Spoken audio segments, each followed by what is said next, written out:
We are here to bring you everything and anything surrounding Porsche. I'm Mike. I'm Aaron. And this is P-Car Talk. Hey everybody, it's Aaron. And before we start the podcast, I just want to give an update that everybody got, because we pre-recorded this with the whole thought behind it that, well, as of the time said, the manual GT3 was not going to be sold in California. Turns out, Porsche announced that after consulting with the California Department of Motor Vehicles and the State Highway Patrol, they're now going to sell them in the 2022 911 GT3s with a 6-speed manual. So there it is. Everybody in California, don't worry about going manual to PDK. So you'll hear us talk about it, and we talk about other things in there as well. But now everybody knows that we have the update, you have the update, we didn't know the update. All right, here's the show. All right, welcome to another episode of P-Car Talk. I'm Mike. And I'm Aaron. And we want to thank JRZ, right? Yeah, we do. Big shout out to them. But Tim and all those guys, they're running JRZ Suspension this coming weekend. They'll be competing at Pikes Peak Challenge. I know our rep is out there watching. Chris, big shout out to him. Best of luck to everybody who's running JRZ out there, which is quite a few cars, believe it or not. And very thankful for them to be a sponsor for us on our show. And go buy some of their stuff, right? Yeah, it's working for some people. Yeah, and very, very thankful for that. Want to thank all of the producers and the Sriracha Boys that have joined the Patreon. Aaron, hit us up. Who are our people? All right, we got new people. Which is exciting. So, new people.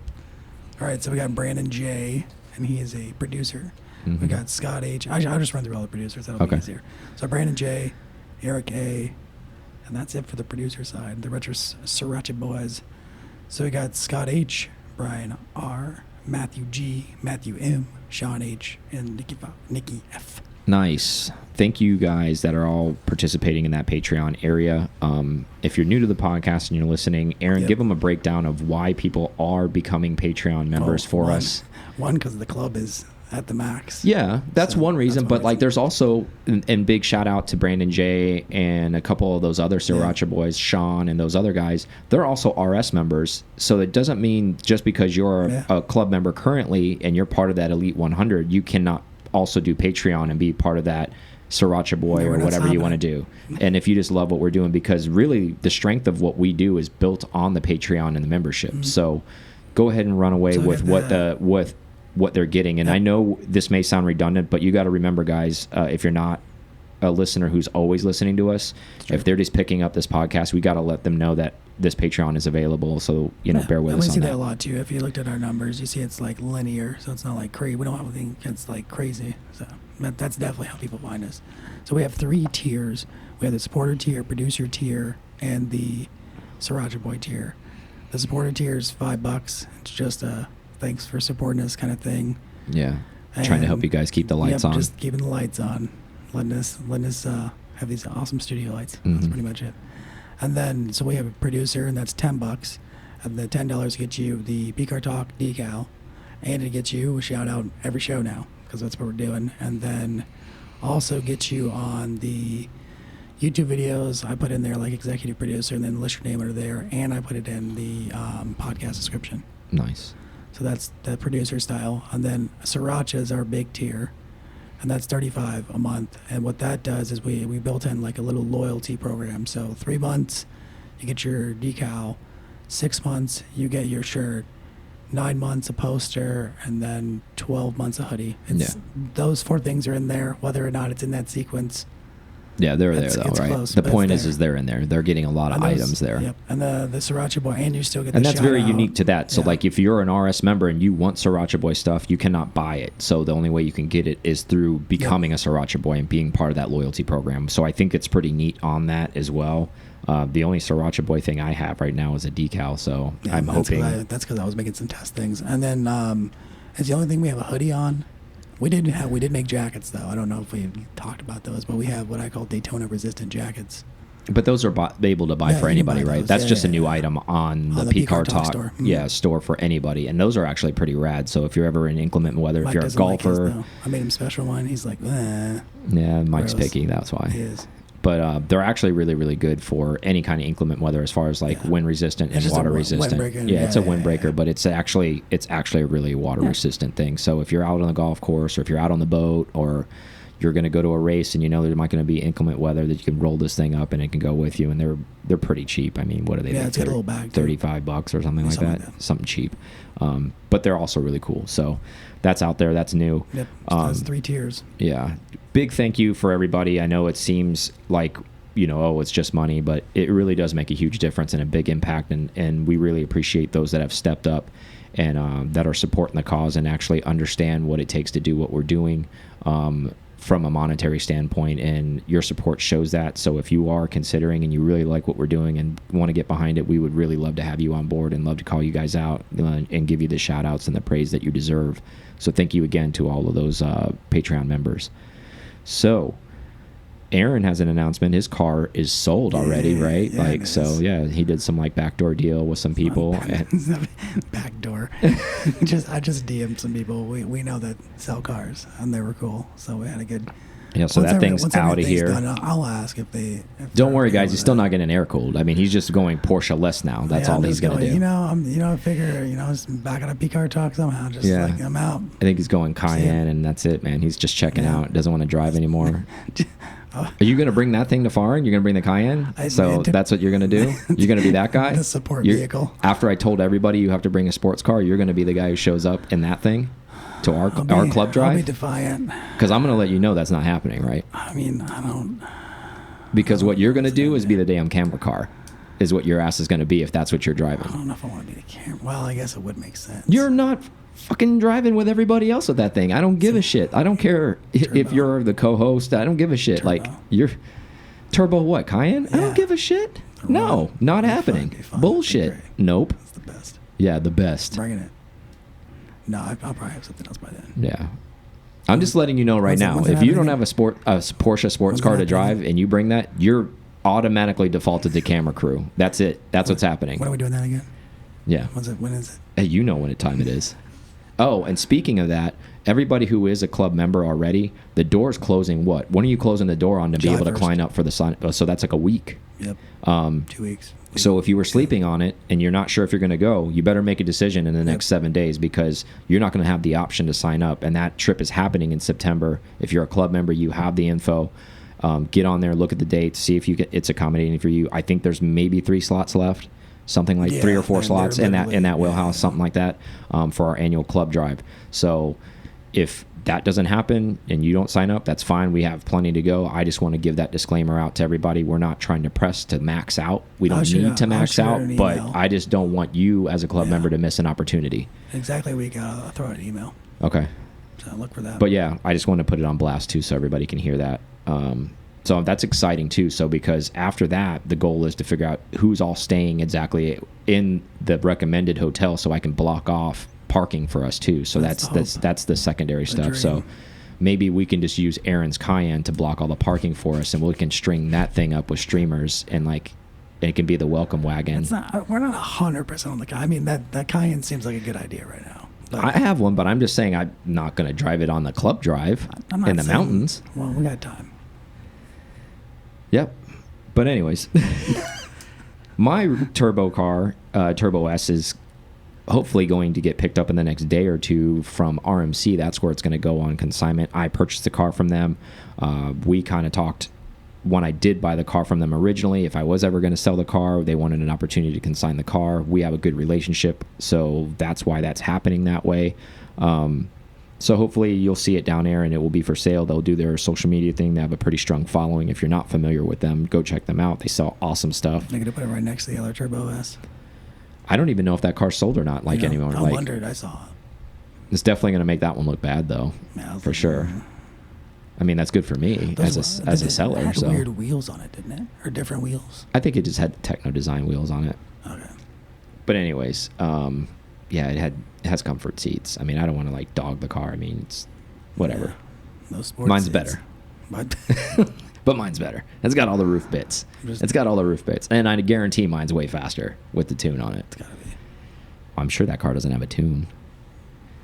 It's all man spec. And I think it's running stock exhaust too. So my car is not running anything close to that. So if you're interested in a really rare 996 Turbo S with the roof package, it will be there. It's also PTS slate gray. Not discussing price on that because I'm going to let them handle that, and that's why they're consigning it for me, so I don't have to deal with any tire kickers or anything like that. My DM me and tell me I want to trade you a jet ski and a dirt bike, and I'll do like lawn work for you for like a year, and I'll buy it for 30 grand. How's that sound? I'm already trying to trade him a Cayenne. And I'll be like, cool. Just keep it moving. So I'm gonna remove you from my following list, and you never get to message me again. How's that sound? But yeah, those are all the updates in the Mike and Aaron world with that. So without further ado, let's get on with what's happening in the Porsche world. I'm sure you guys have heard it. It's big news. This kind of broke in between podcasts for us. So if you've heard it already, but we're going to tell you, but we're going to give you a little bit more background because there's kind of been some verbal confusion of why this is happening and what is the problem here. So new 992 GT3 manuals cannot be sold in California. That is winged or unwinged, regardless. If it's a manual transmission, it cannot be sold in California. It was like, oh, it's just the Tourings. Exactly, which makes zero sense, right? But like now that it's actually worked out well for us because we were able to actually get all the proper information to disseminate to everybody. So the reason why for that is California is running a very old test. It's called SAE JL 470. Very technical. It was first used in 1984. They've been using the same testing pattern basically since then. So what it indicates is if a car is a manual transmission car, it needs to be ran out in red line in third gear. Well, obviously it doesn't pass noise decibelity, the new car, because of it's a GT3 and it's made to open up once it's in higher gear. This thing revs to 9,000, so you can imagine. As it should. So this thing is being tested against neighborhood decibelity ratings in California, so this car fails in that. However, in this SAE JL 470, it has automatic transmission and a guideline of how that car needs to be tested. Well, that car doesn't have to be ran out to third gear because it's an automatic transmission. So the test allows the car to just shift normally as you would, even at full throttle. Well, if you don't put if you don't know this, if you don't put any sports car in the Porsche world that has PDK in sport, and you just keep it in automatic and you floor it, its job is to get basically to seventh gear as quickly as possible and save you in gas. Yeah, and so, it does that.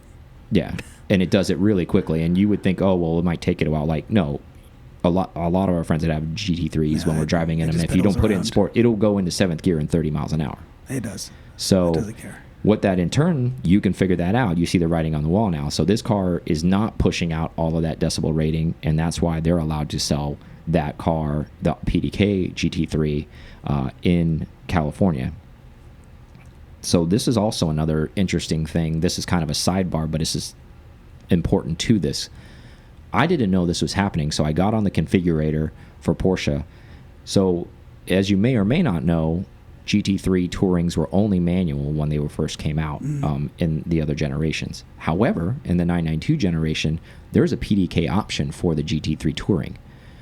So I don't know if that has been implemented as a sidebar to this whole California regulation, just so people, if you've ordered a Touring, you can still get one, but it's coming in a PDK. Now, it doesn't say limited to California only. I just saw it interesting that you were even able to option a PDK for a GT3 Touring, because that was not even an option on the last gen at all. Because if you got a Touring, it was manual only. I can see them doing that though, because we talked earlier, and you said if you've ordered a manual, then they tell you they're gonna swap it for a PDK if they're doing that anyways. Yeah, but do you think that's been added into this generation? Was that maybe not the game plan initially out the gate, and this is kind of a collateral fix type of deal to say, okay, if you're in California and you have an allocation for a Touring, and then they were all going to be manuals, but we still want to sell you the car, so now we got to put a PDK in them, which isn't that different. Not that different for them to do. Yeah. However, do you think that's the reason for this, or do you think the reason they were doing this anyways? Because there's no information behind it, just to give you some background. I mean, I guess it really doesn't matter. Maybe they were going to do it anyways, and it does seem like a solution, or would be a solution. It's a quick fix, right? If but there was no PDKs offered initially, and for the fact that they're about to do PDKs to those buyers in California, it kind of makes more sense that it's a solution more than it was like a forward thinking. We're going to do PDK and manual the same That's time. what I think. I think it's more of kind of a contingency plan of holy shit. Well, we don't want to have to allocate all. Not that they would have a problem doing it, because that would probably make all this the other. Well, you know, Alaska probably doesn't count. They probably don't even get allocations, but I would say the lower 48, but Hawaii probably does at least get a couple allocations of these cars. So. But whatever the North American allocation is, the other states now are happy to get those allocations if people in California are turning down their allocation because they can't get a manual now. Still crazy. It's tough to feel bad for people in California, though, because obviously this is their state law that's doing this. It's not a federal law. This is state law. And California's rebuttal behind this was, we're trying to, and for everybody who doesn't know, there's a more modern, a newer SAE that's out that California State hasn't implemented yet. However, they were saying, representatives said, we are trying to implement it, but it will not be in place fast enough to affect this situation. Again, this other test has been in place for a while, the more modern one. I don't know if that would hurt or hinder it. There's no real guidelines for, like, I didn't look that up. So, like, it could screw up even if it's more modernized. It could even screw up the PDK one. Yeah. So, who knows? Is the I lost track of that. Oh, yeah, is the PDK option more expensive, or is it the same? It's the same because manual's a no-cost option. Okay. So you could do either transmission. One doesn't cost more than the other. It's the first time they're doing that, though. I wondered if they were like, oh, hey, guess what? You got to get PDK and it's extra. Yeah, no, I don't think so. But I'm with you, though. I think this is the contingency plan because they sell a lot of cars in California. Let's be real. It's one of their #1 Porsche selling areas with that.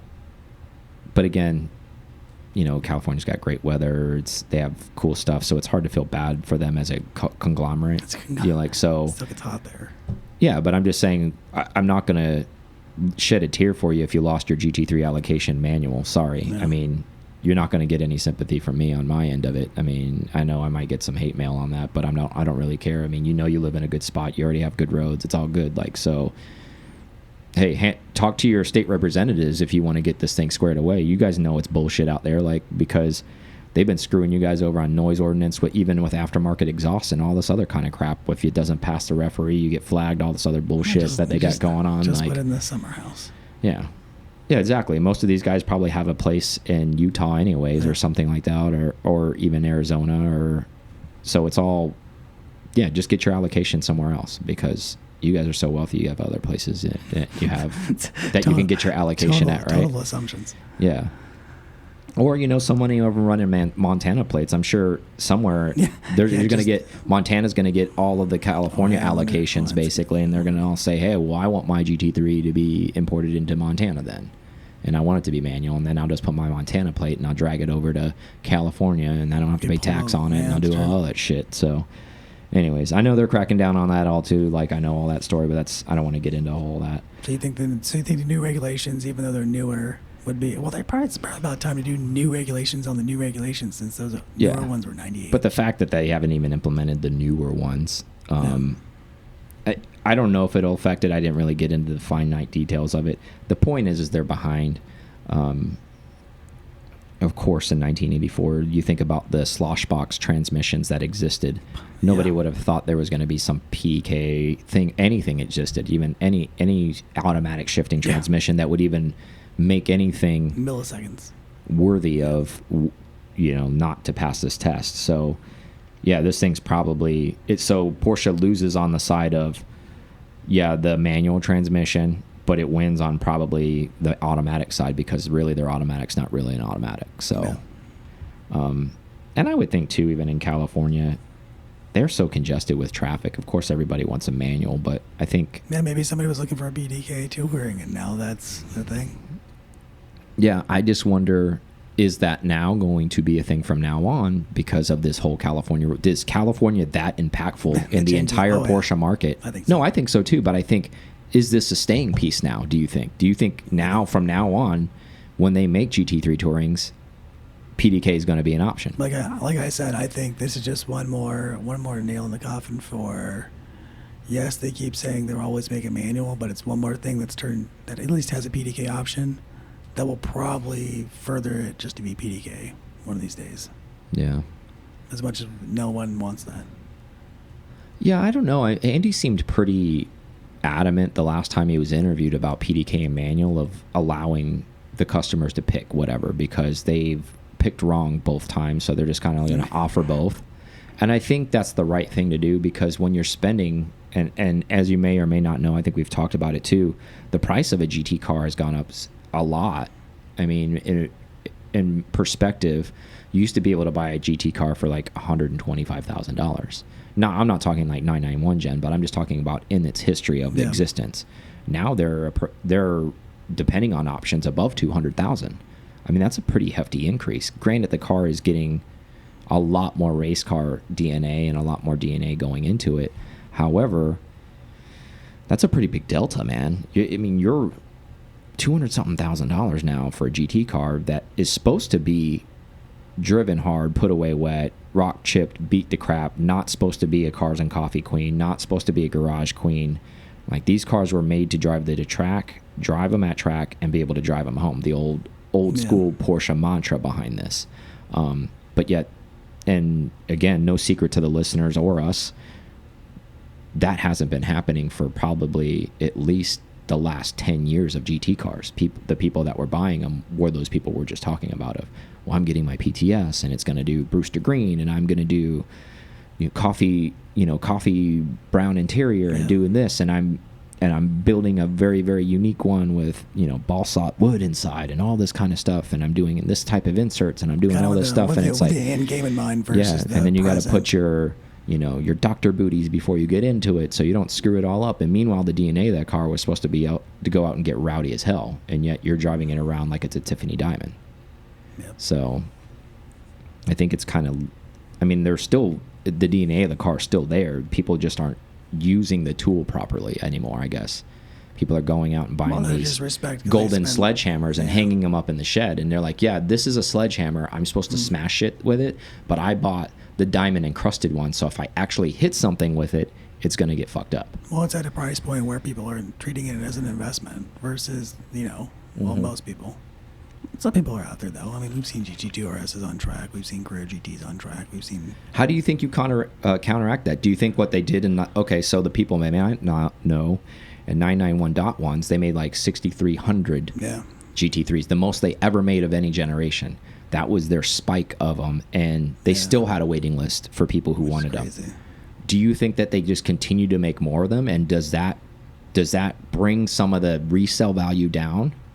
Because let's be fair, Porsche as a whole, they're a company to sell new cars. They don't care about resale on cars. That's more of a dealership thing, where people want inventory to resell things. Porsche AG as a group says, once that new car rolls out of here, we do not give a fuck. We made the monies.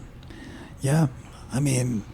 I don't see them, at least for the GT3, maybe the RS, they limit it, but I mean, if they've made 6,000 plus for that generation, and they sold, and they had a waiting list. But do you think that's what helps bring the overall price point down? Does that help all these people that get into like, well, I can buy a Porsche if they say they make 10,000 992 GT3s in any variant, whatever. Yes, some are going to be more rare because maybe you get an allocation for PTS or whatever it is. But in general, because it knocks down demand. Yeah, I mean that's just general practice. I mean, because if there's just it's simple business, right? If there's more in circulation, long as the demand isn't over what it's in circulation, price has to come down. But I still think even at 10,000, I still think there's going to still be a high demand, because you think about it, that's 10,000 worldwide. That's not 10,000 US. 10,000 worldwide, and then you would have the 6,000 that bought a 991 GT3, and most likely a lot of those guys will probably upgrade to the new one.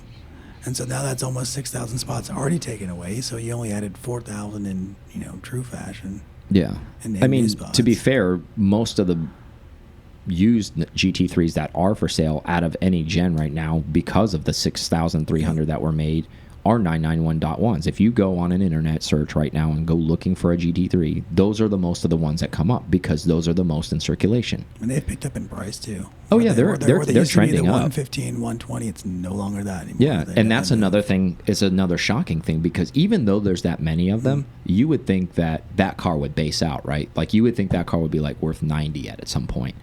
But like you said, they got to maybe around 115, some at 110, but not very many. And now they're gone up 15 grand. They're living at around 125. And I'm not talking about cars that have accidents. Yes, there's always going to be cheap. I'm talking about, and I'm not talking about blue chip cars. I'm talking about normal cars, meaning like cars got anywhere from 10 to 20,000 miles on it. It hasn't been in an accident. It's not a special color. It's like white, black, gray, whatever. These cars are trading at 125 and above. Yeah. Well, I mean, it's still that thing where if you were in that market anyways, it's still close.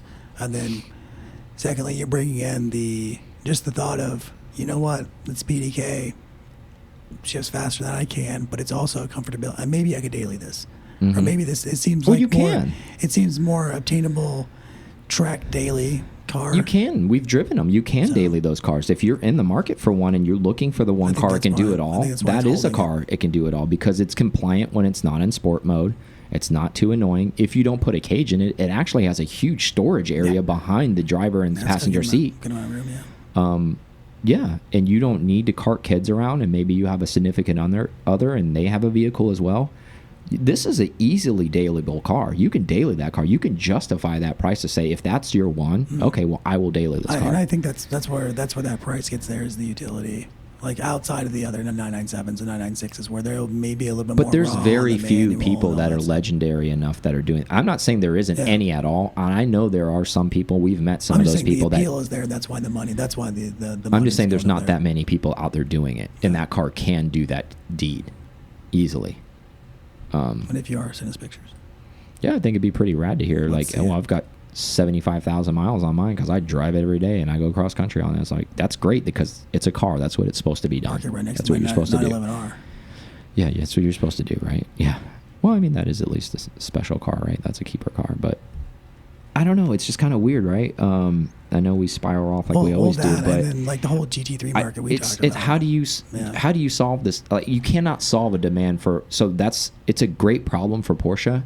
It's a shitty problem for everyone who's a consumer. Because I mean, at some point it tips the scales, but at what point is that question? If they did 10,000 I don't know if they ever do. I don't think you can ever tip the scales on this because if you always produce a lower amount of a car and then that's it for that year, still super low. Any of those numbers, 10,000 is super low for a car, anyways. Just for and that's a high number if they did that. I'm just speaking in theory. Because 6,300 was a lot for a specialty car. And who knows what their actual production capabilities are. Maybe that was the limit at that time. It could have been. Who knows? But I don't ever...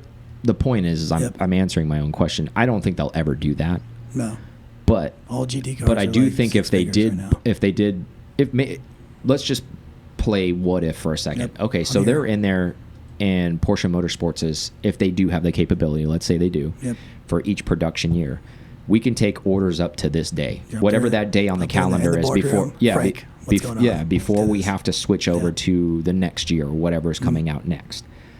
Whatever that number, if they can take as many orders that can be produced, I still think there'll be tons of people signing up to get demand out of these cars. Like, if they could make 20,000, I bet you they'd sell 20,000. Is my point? Is where I'm going with this.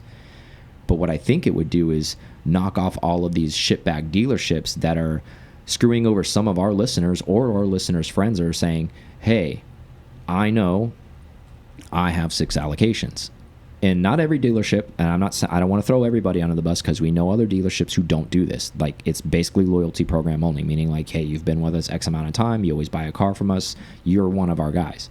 And then other dealerships are whatever side kicker money gets you, climbs you up the elevator list. So if you want to give me a $100,000 kicker, well, guess what? The next guy in line, he was number 1 and he had $80,000. You just move to number 1 because you're giving me an extra 100 on top of your car. And folks, if you don't believe that's happening every effing day of the week, especially in the Porsche world. Because there's people out there that just have too much damn money and with more than sense, and they just want these things. But I'll be first to tell, if I had $100 million, I mean, shit, if I had $10 million, what's throwing away $300,000 for something? And you're not really throwing it away, right? Because a car's still probably going to be worth high 100, so you're really throwing like 100 and some change away to ensure that you're one of the first ones, right? And the problem with that is there's so many people that are in that price bracket. It really phases a lot of people out. Even if you have the money, I know people that have the money that refuse to do it based off of principle alone, which I don't blame them, because I'd be in that boat too. But like, this doesn't make any sense. I'm already giving you 200 grand, which is a lot for a car. You want me to give you another $100,000 for the opportunity to buy this car? Like, what kind of shit are you smoking? Please pass it this way so I can walk the F out of here and not buy this car. Because, you know, once you get in that level, I mean, it's kind of, then you get in this bidding war, right? You're like, well, I got to get one now. Well, it's the game. I mean, it's the good psychological branding game that they've done. I mean, that's how this brand is. But that's not Porsche doing that. That's the dealerships doing that. Well, like dealerships have made this. There's no rules by Porsche saying you can't do this. So that game I'm talking about is played by the control power of the dealership. They're like, okay, well, we've got 10 slots. We got to make the most of it. Let's go get our side, get everybody's bonuses off these 10 cars and ask for an extra 100. We'll get it on every single one of these cars, and we'll put another $1 million of revenue into this place. Yeah, I mean, it's not going to stop it unless Porsche stops it, no matter what the car count is. And I don't see them getting involved at that level, because I think they're just kind of like, you know what? Their time. Well, I mean, it's a sticky conversation to have, right? Well, one, it's in the States, so I don't know what. So, like, what are they going to do if, like, people don't comply? They're just not going to give that dealership allocations. That'd be like I'm not going to name names, but like a dealership that moves, I don't know, not just GT cars, but cars in general. Say they sell 300 Porsches a month, and now this specific dealership gets 20 allocations for GT cars to give to high level clients, and they still want to upcharge them on all that stuff. So what are they going to do? Take away those 20? And now this dealership's like, well, we're one of the best selling. We sell 300 Porsches a month. We don't get allocations for GT cars because we upcharge. So they're in a sticky situation because they need them to sell those 300 other cars. That's true. I guess if they did take charge, they would have to take it internal. And just sell, or do that thing we talked about before, where they make a separate dealership. Yeah. It's just a GT dealership. That's it. And they put them strategically throughout the world, meaning maybe there's only 3 in the entire U.S., and then there's a couple in Europe, and then there's a couple in Asia. And if you and if you want, and they buy all the used inventory too. Like, obviously most of it, like you can't control all of it, but if they can, they buy as much of the used inventory as well. How much confidence would be in every buyer / like this? The whole process would be changed. Oh, it would change the market. It would change. It would change the GT market even more, because think about us buying 3rd, 4th hand GT cars right now from individuals and private sales. Like, if we went there, you're just like, okay, I'm not worried about coolant lines because they already took care of that. Oh, I'm not worried about this because they already took care of that. Yeah. And yes, you're going to pay a premium because of that, but there might be a lot of confidence buying because of it. I don't know. But again, I think it's another thing where they don't care. You know why? And it could be another destination thing. They could have motorsport cars in there, winter, all kinds. Yeah, remember that Porsche. You guys actually do that. Give us a nut on that. Throw some museum cars in there. Or on top of this, why not the places that already exist? You got 2 experience centers in the U.S. I just don't know. Why don't you just throw it under their arm? The facilities already exist. Make them get sold out of those places. Yeah, but they do exist, but I wonder if they have enough like infrastructures for it to hold all the cars and things. They could. They can make it happen. All those places have additional property. I mean, the one in Atlanta is getting built out for even more stuff. So I'm not saying it can't happen. It can definitely happen. I think that's one way you get around it. Expand both centers, one for LA, one for Atlanta. And the reason why I'm so adamant about it, it just sucks because there's hardworking people out there that want these cars, and it's so deflating because you get out there and then people that can't afford them, you almost question their passion, right? Like, what's their real purpose behind buying that? Is it to flip it? And this happens every GT generation. It's happening with the RSs. It's still continuing to happen. Really not. I mean, but those people really aren't. I mean, you can't stop that. They're not in the brand. They don't care. They could still happen even if they're. It could happen after the buy if you had the specific GT center. It still could It's still possible. Yeah, but I guess almost what I'm getting at is there's enough loyalty people out there, like if you want allocations where they could, if these were a separate entity and they have the time to do all this stuff, they can be like really vet everybody, and like you feel like if you're going to be in the Porsche community, you need to be like in the community, not just like you're not renting the car. Yeah, you're not renting the car. So which would also again would make the GT car experience like another level up. Yeah. And then it would of course it'd be just as even more exclusive, right? So even with your good experience that you had with your GT3 purchase, do you think, I mean, I'm sure you would love a place like that to go buy a car versus. Yeah, absolutely. And even if, and I think if they were just welcoming to window shop, I think it would make it more of a realistic goal, and for people that are wanting to get a GT car, I think it would make a more comfortable environment for people too, as opposed to going like to all these like 996 and 997 and 991 back to back to go. Exactly. Right, because the honest and even if you didn't get to drive it, even if you had to ride passenger with an experience center like person, and even if those weren't ones they sold, but some they kept on staff to say like, this is what it's like. I mean, think about how that would change so much stuff. Yeah. Where people are like, well, maybe I really don't need a manual. Maybe PDK is for me. Or instead of having to maybe get lucky with something, who knows? Because I know people do that. They go to the experience centers for some people do. I mean, when they're testing out. But those are all they don't even have any of the older stuff there though. Yeah, that would be something that would change. Porsche Classic should. Yeah, that would change. Yeah, but then they can only go so far with it, right? Like they can't encompass the new stuff if it's just under the arm of Classic, because then they run out. Well, I mean, like the 996 should be there, and the 997's almost there. Yeah, I know. But what I'm saying is if you just had a GT program, there wouldn't be any limitation, because their responsibility would be from 996 all the way to current. Yeah, that'd be cool. So and it'd be another little thing they could have. I mean, they're always and think about like all the GT car lovers or owners that would want to go to those places, and like you said, it would be another destination. It would be another checkout thing. Like it would be like LA one, exactly, and then they can do like Harley Davidson, like GT3 those club of like PEC Atlanta, you know, and then like, oh, have you gone to this one, brother? Like, I've kind of hub Porsche Atlanta or Porsche Experience Atlanta. Like, boom. Business idea just happened. You're welcome, Porsche. Anyways, let's take a quick break. We'll come back and we'll talk a little bit about Porsche's making some high-performance batteries. I'm about that life. Electric. Thank you guys listening to PCAR Talk so much. We appreciate you guys so much. I can't say that enough. Now back to the show. All right, we're back from break. Yep. So everybody knew, you know, Porsche's already making this big push towards EV. No shocker there. They might be. Yeah. But they're going to make high performance batteries now. And what that means is basically they're going into sports cars and specialty cars within basically the VAG group, essentially. Okay. But Porsche's going to spearhead this. They're partnering with a company in Germany to do this. Production is going to start on these in 2024. They're going to be banking about 1,000 of these batteries a year. So you do the math, these things will get disseminated across the board, about 1,000 of these high-end batteries. So not a lot, right? Porsche CEO says that new batteries will allow charging in 15 minutes. To put that in perspective for you, the Taycan can be charged. Full charges. Yeah, the Taycan can be charged from 5% to 80% in 22.5 minutes. So 7.5 minutes off, and you're getting a full charge.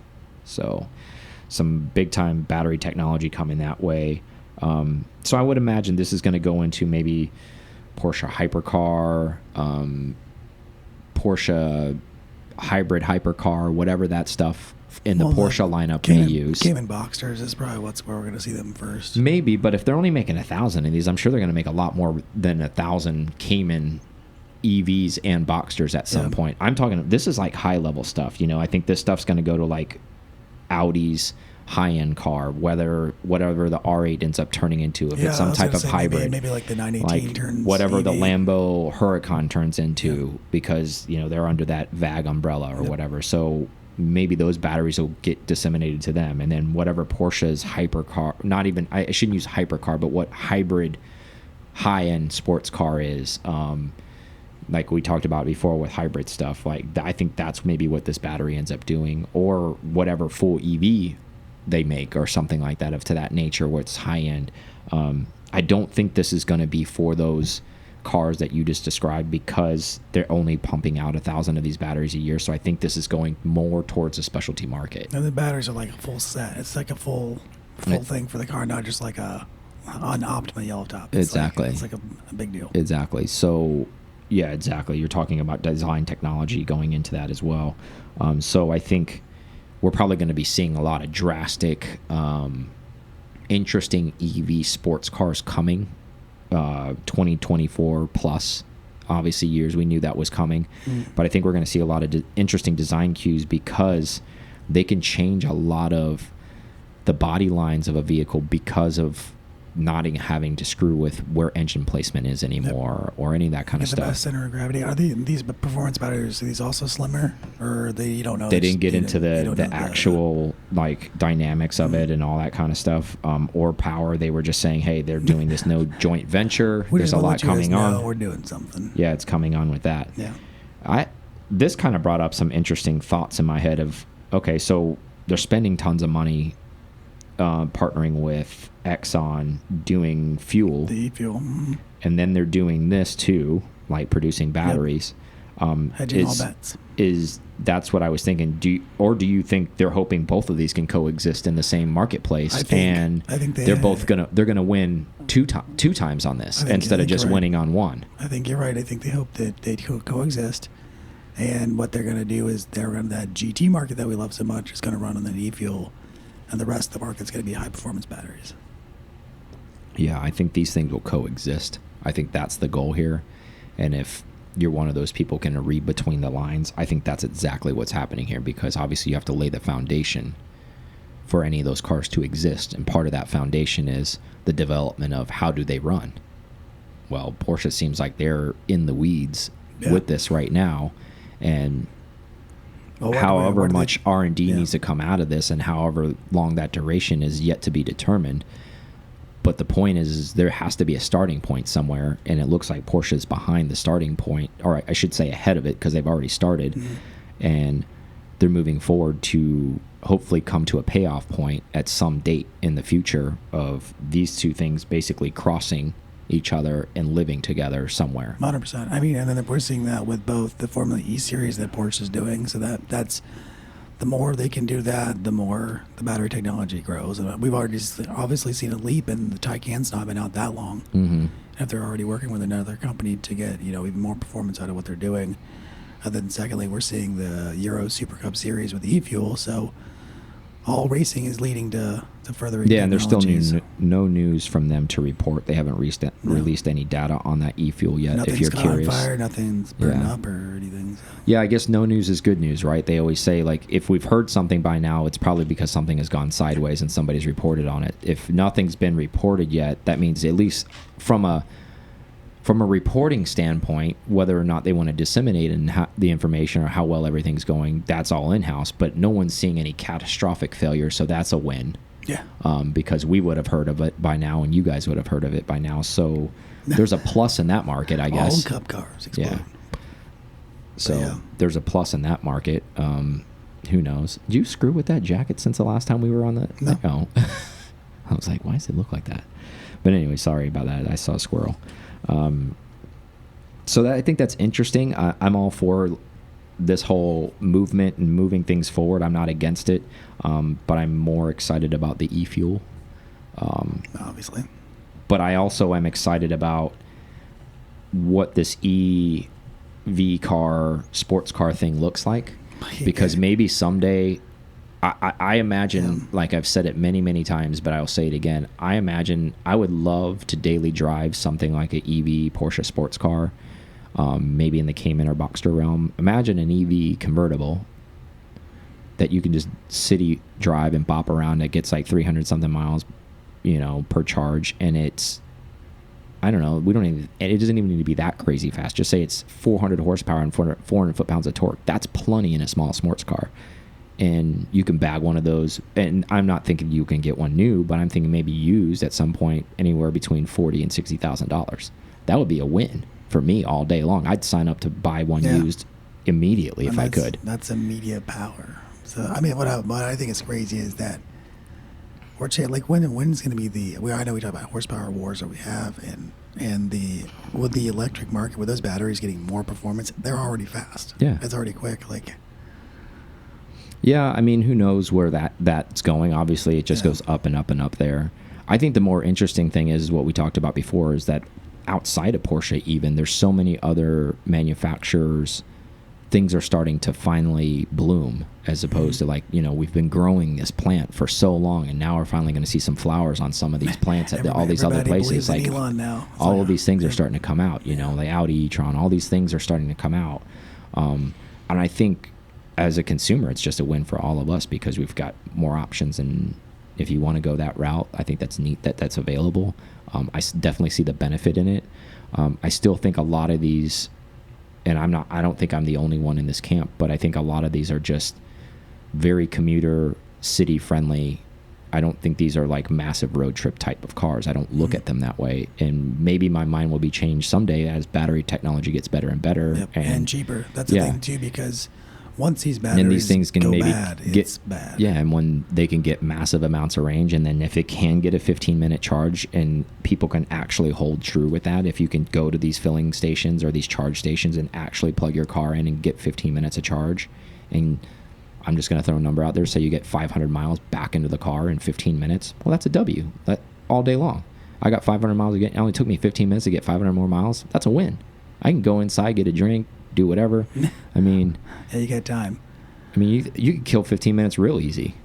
You know, maybe check some text messages and check some emails, and next thing you know, car's charged, ready to go. You got another 500 miles. If they get it to that point, which they will, like anything, it will get to that point. We just don't know when that day is going to happen. It will be there probably sooner than later.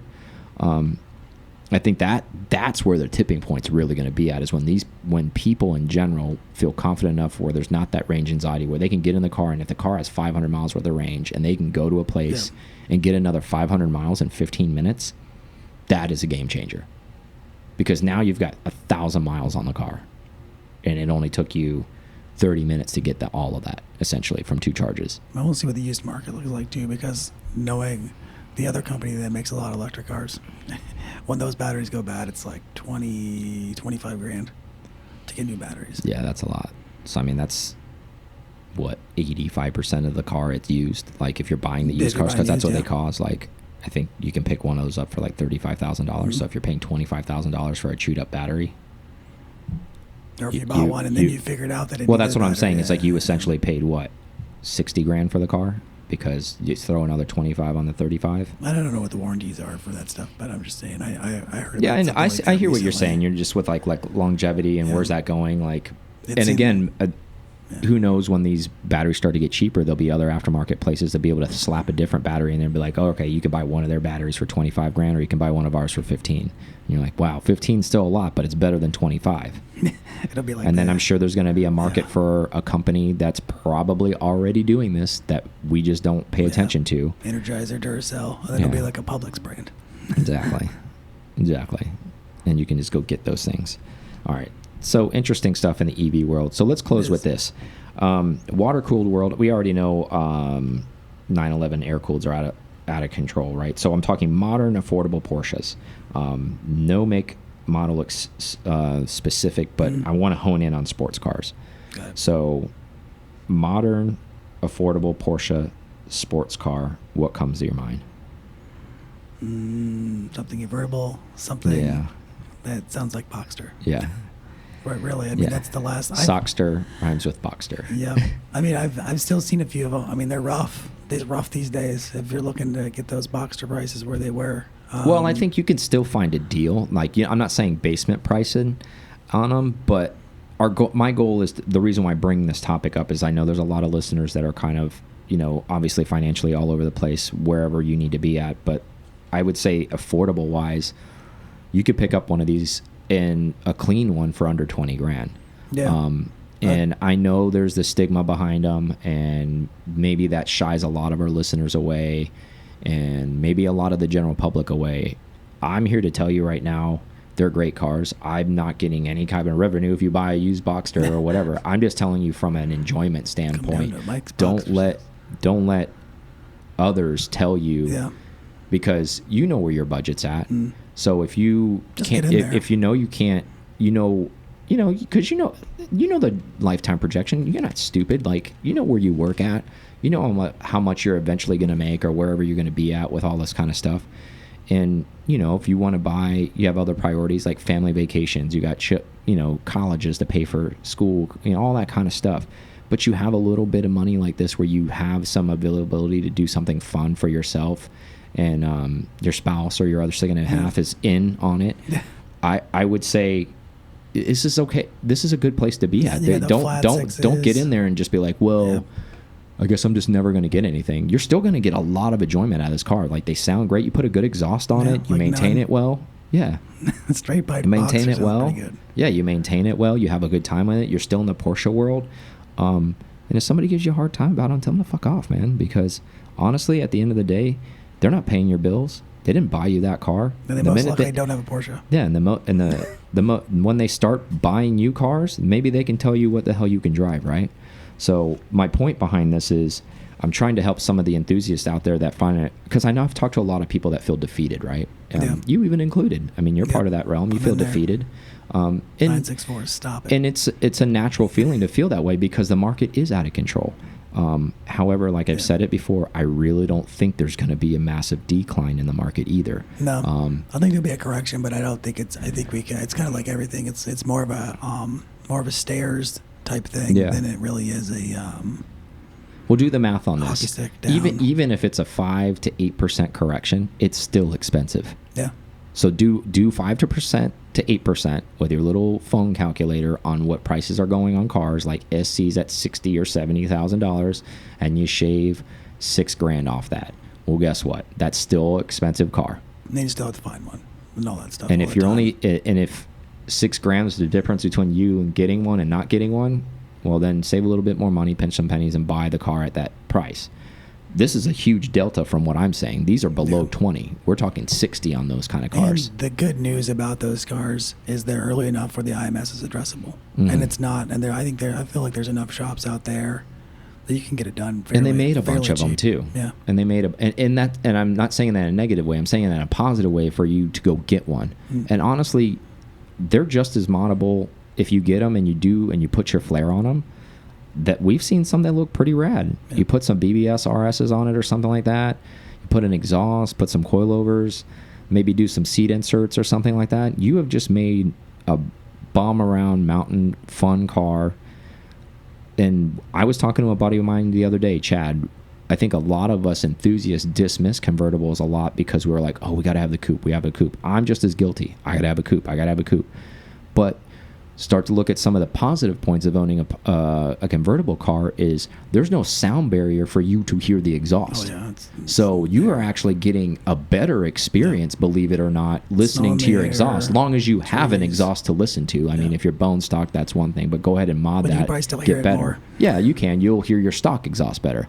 But you don't have to go wild and go straight pipe the thing, but just put a nice muffler system on it, or get something good on there that gives you a nice throaty sound or raspy sound, and get it moving. And I've never met a Boxster or Cayman owner that's had bad times like driving the car. They always have good things to say. Yeah, I mean, they're great cars. It came out of the Porsche factory. Yeah, exactly. So there's that. So my whole point of bringing that up is to kind of maybe soften the blow for a lot of people. I feel like there's a lot of people that are like, well, I can't buy that car. Like, I'm just going to be clowned on. People are going to make fun of me and all this kind of stuff. At the end of the day, it doesn't matter what anybody else thinks, man. When you get behind the wheel of that car, however it makes you feel, it's your car. Do your thing. Regardless of how much we clown, we just joke around a lot here, right? But at the end of the day, your fulfillment and your enjoyment with this car is the most paramount and important thing behind it. And if that's where your budget's at, then that's where your budget's at. And I would encourage you to make a move on it, because those cars are going up too, is the reason why I bring that up, because Boxsters could be had for a lot less money. And it's the beginning. It's just the beginning of, but they've gone up a couple grand from where they used to be at. Now they haven't gone up where you're going to go buy a bunch of Boxsters and get rich on them. They're not, I don't think they're moving that way. But what my point is of bringing it up is so you don't end up, if you have 18 grand and you can't afford 25 grand when it gets there in a year and a half, when they start changing hands at 25 grand, you're like, man, I should have bought one a year and a half ago at 18,000. I think we're on that trajectory. just because of where all the Porsche stuff's Because they're going. getting vintagey now. Though there's something to be said about that styling for the Yeah. Boxster and for the 996. Yeah. That headlight, whether you like it or not, it's starting to seem like it's coming into its own. It is. It is. So I don't have anything else. You have anything for him? Buy a Boxster. Yeah, if you need to. All right.